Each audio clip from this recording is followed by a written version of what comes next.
Thanks for clicking on the video, and here on our Mimic, we are going to go over another classic D&D module. This adventure is titled The Mansion of the Mad Professor Ludlow. And even though this is in Dragon Magazine, it is a full-length module. It is 16 pages long.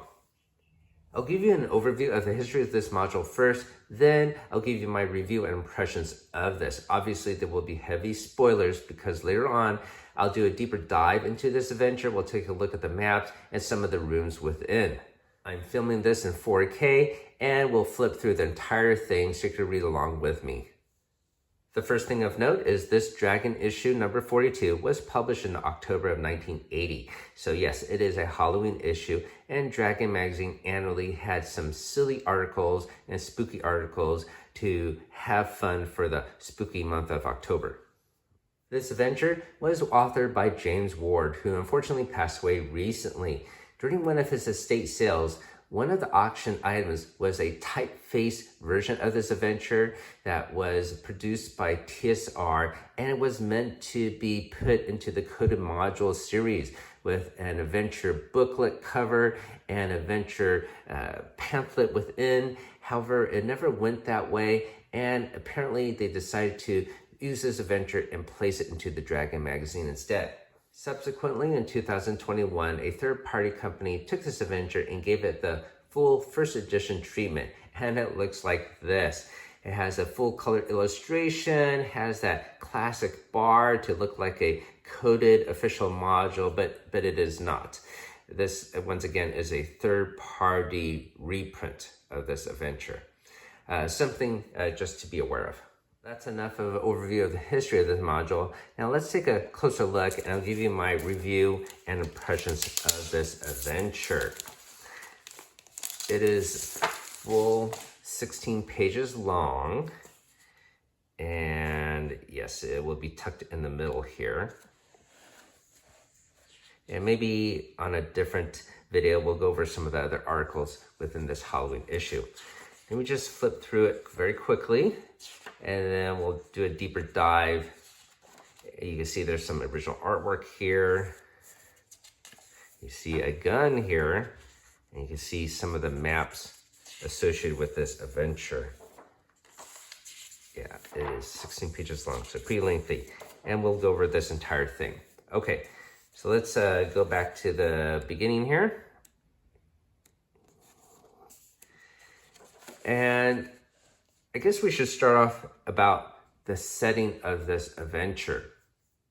Welcome to the channel where we munch on multiple nerdy things, from board games to Dungeons and Dragons, comic books to toys, video games on Saturdays, and gamer snacks on Sundays.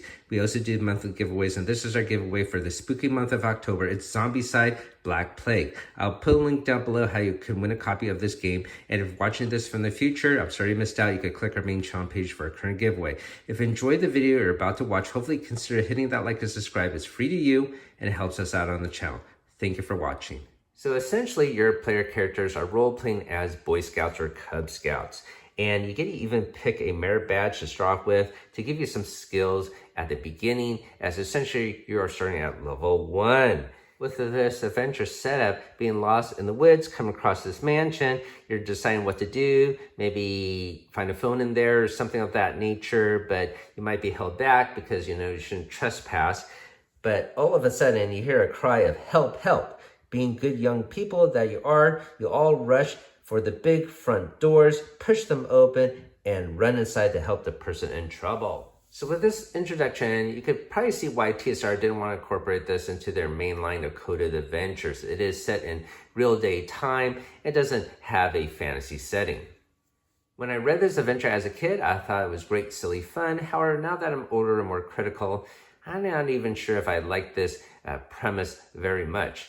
First of all, I do have a daughter, and she plays Dungeons and Dragons. I thought this adventure might be cool for her group, but it actually has some really horrific things that happen to you. This is a dungeon I would classify as a fun house, where there are random rooms. Some of them have treasure, some of them are benign, but a lot of them are just deadly. So there are some rooms that would just kill you outright.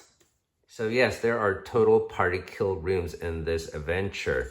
However, because it's supposed to be a kid's adventure, you don't really get killed, you get knocked out. And in fact, if you get knocked out, there is a slide that sort of brings you back to the front.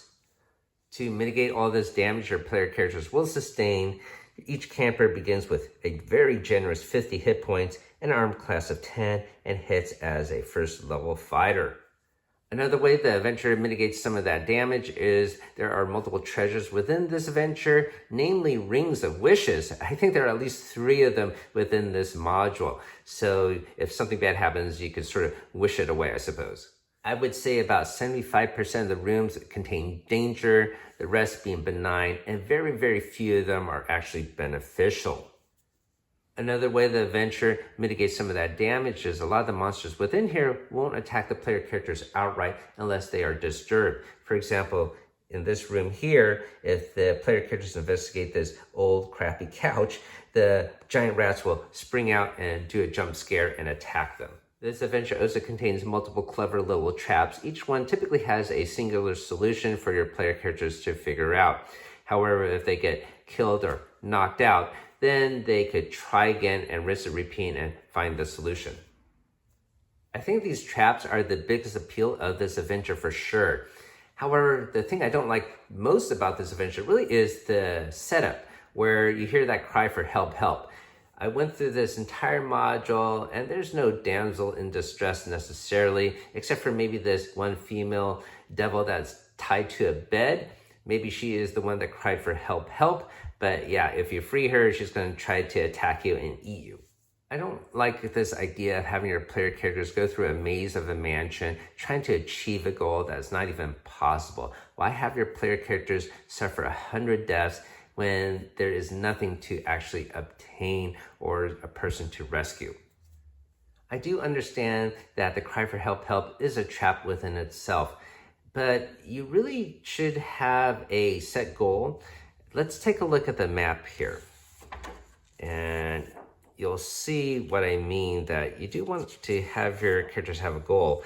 This map, you can see there is a plethora of rooms, and if they have this goal of trying to rescue this damsel, they're gonna have to open every single door just to determine there was no one actually there to save. So I would recommend a different setup. You could even do something silly like having a scavenger hunt to find 5 different artifacts within this mansion. You could even just set a goal of trying to knock out the Professor Ludlow. And when you do so, maybe the whole mansion disintegrates, and that would give you an obvious goal of just ending this madness there. Or of course, you could put someone in the adventure to actually rescue.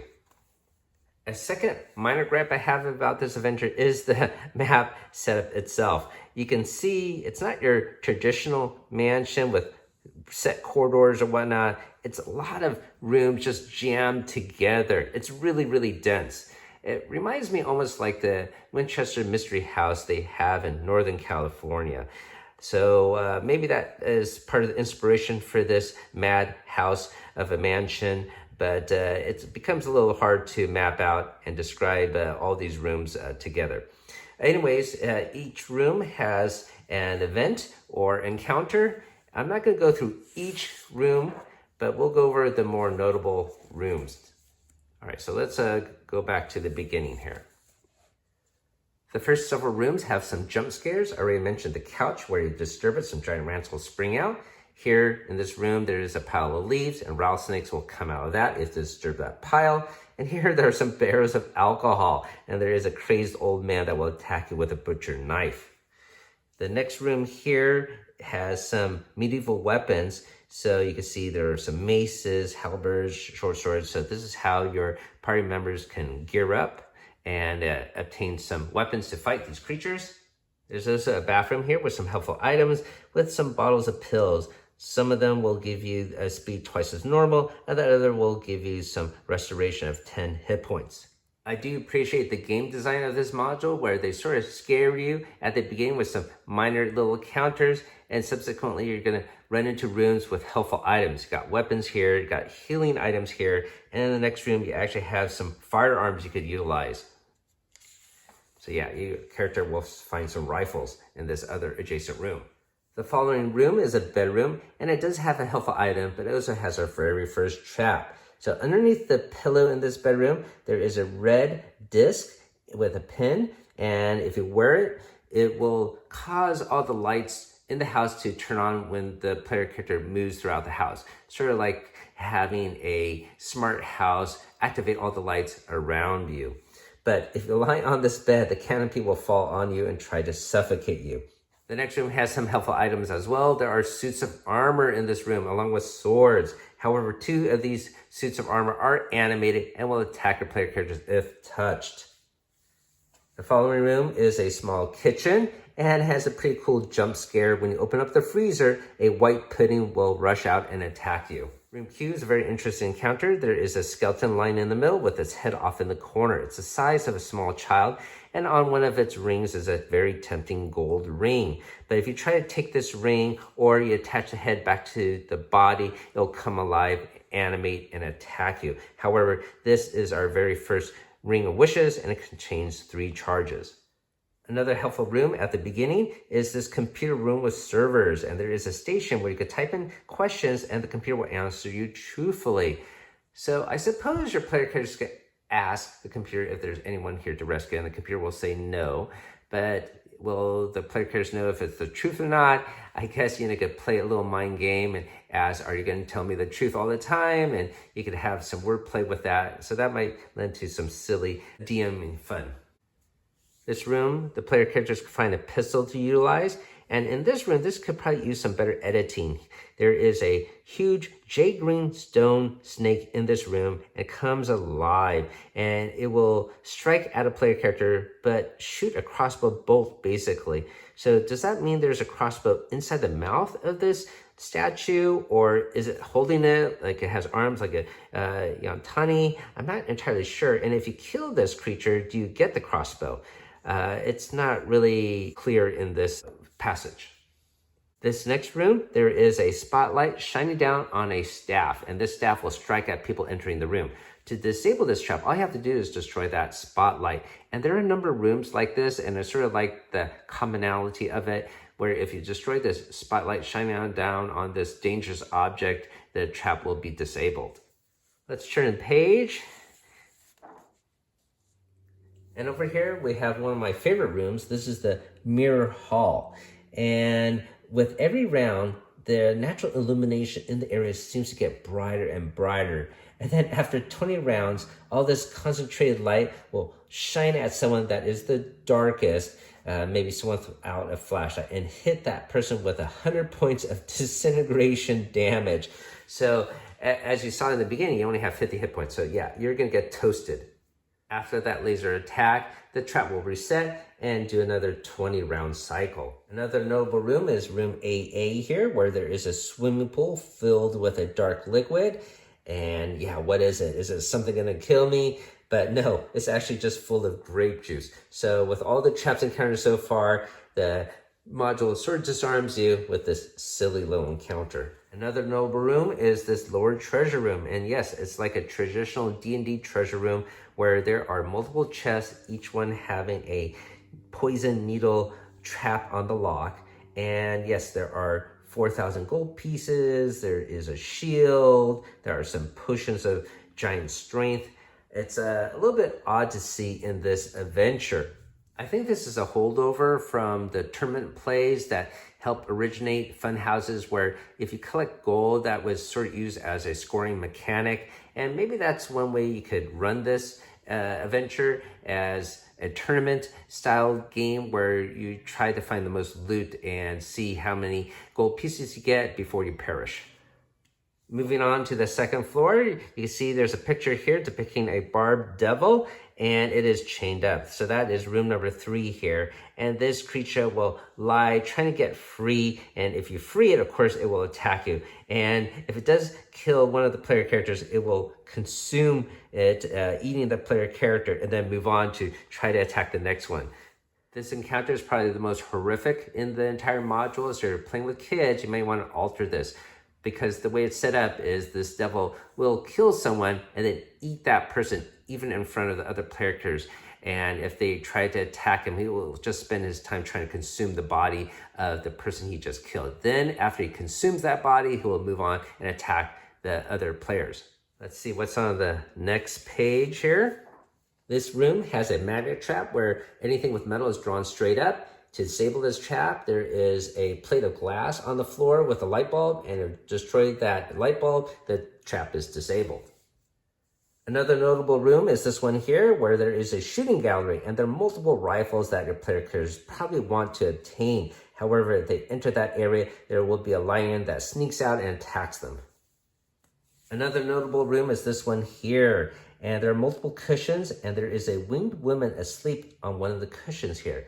However, she is actually chained up and she is a devil. So this is the creature that I mentioned could be the one crying for help, but it is a trap. If you free her, of course, she's going to attack you.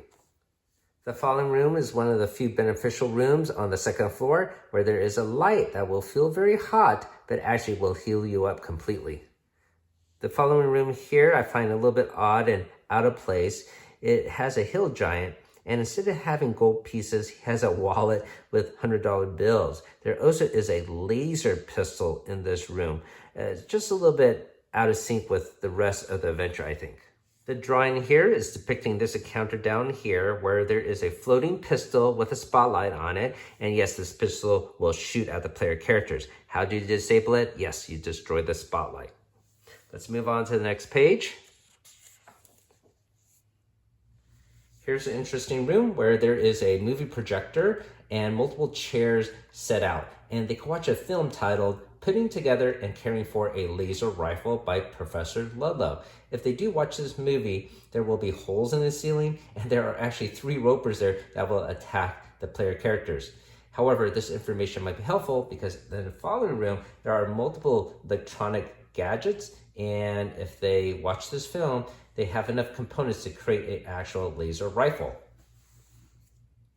This room has another jump scare with some giant ticks that attack you if you disturb a carpet. Here's a room with another crushing bed canopy, but there are multiple treasure and gems within. And this one has a bedroom with a picture of Ludlow with his mother, and there is a wall safe behind that picture. The combination for the safe is written on the back of the picture, but within is a lot of gold pieces. There are silver dollars. There is the deed to the mansion and a ruby rod, which will cause any creature that normally remains in a certain room to chase the holder of the rod until one or the other is dead or the rod is discarded. So yeah, that will make for some mad player attacks with each other that they can't figure it out until they drop the rod. It's all in good fun with the maddest nature of this module.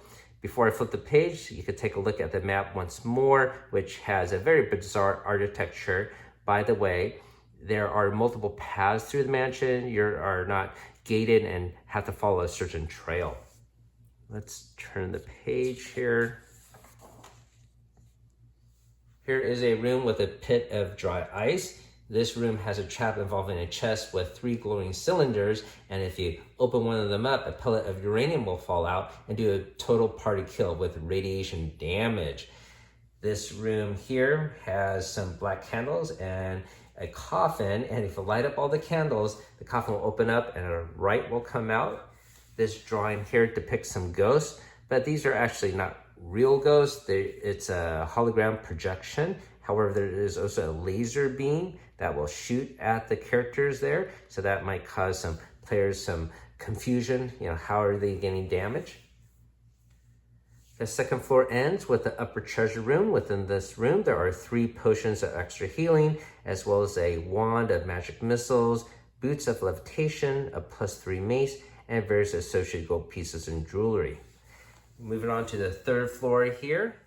The first room here has a beam of light, and within this beam of light, you can't really see what is in it. Using the mechanics from the other traps, the player characters might destroy that light, but actually if they do so, they're going to free the creature that's held within, and it is a hellhound. The next notable room is this one here with an unknown red substance. It will cause anything to touch it to be sort of stuck, and they can't get it off unless they use moisture of some sort. Moving on to the next page here. This drawing depicts the following room number 7, where there is a throne with a skeleton on it. Now, this skeleton will state, "I am Professor Ludlow. Why have you come to disturb my rest?" If this skeleton sees the player characters with items taken from the mansion, whether it's a mace or something like that, it will attack them. Now, if the items are in their backpacks or pockets, it will not attack them. And if it doesn't attack them, it will actually have a conversation with them. However, this is not really Professor Ludlow, and it's just lying, and it will not really know anything about the mansion and just make up stories. This room has some giant spheres or balls that will crush you if you disturb them. This other room has beach balls, but they are benign. This room has some original paintings by Da Vinci and Picasso, and they are originals and priceless. This room has a whole bunch of toys, and this room has a dead cat. Notes to the referee: the cat is only there to make the players worry, otherwise it is benign. This room has some red boxes. Some of them have treasure, but one of them has orc jelly that will jump scare and attack your player characters. Let's move on to the next page here. This room has a nightmare, that black horse within this room, and the following room has a Pegasus. In this room, you actually have Professor Ludlow, and he is in a glass coffin wearing a uniform of some sort. In one hand, he holds a pistol, in the other hand, he holds a glass rod, and he looks like he's asleep. He also has a helmet on, and there are multiple signs surrounding this coffin. They all state the same thing: "I am Professor Ludlow, and I was forced to put myself hence when struck with leprosy. I wish to be released when an instant cure for this sickness has been found." So if you break the glass, the professor will jump out, and the first thing he'll ask you, is there a cure? If you didn't know, leprosy is caused by a bacteria, and there are antibiotics now that can easily cure Ludlow of this condition. But if the player characters don't know that, or certainly if they don't have antibiotics on them, then yeah, he's gonna attack them. He can do massive amounts of damage with his pistol. It does between 10 to 100 points of damage with each shot and never misses, and has 20 charges. His helmet also lets him teleport like a blink dog, but also this room has the most treasure. There is a belt pouch, and it has 10,000 gold pieces, diamonds in it. So yeah, a lot of treasure to be had there. These other rooms just sort of fill out the rest of the mansion. There is a coconut tree, for which one of them has some gems in it. Here's another room with some bars of gold, but it turns out there are fool's gold. And essentially that's it. That is the entire mansion. So what did you think about this adventure, the mansion of Mad Professor Ludlow? I still think this adventure is quite fun, though maybe not top tier compared to other modules, and first edition had a more engaging story, which is what I prefer. I'll see if my daughter likes this or not. It has all the classic things you might like about first edition D&D, with total party kill rooms, and of course, some silly humor. Hopefully you found that review helpful. If you did, I have a playlist on the channel about 30 other modules we have discussed so far, and I'm bound to do more in the future, typically about one a month. If you don't want to miss out on that content, hopefully consider hitting that sub button. Thanks for watching. Keep on adventuring out there, and have a happy and safe Halloween season.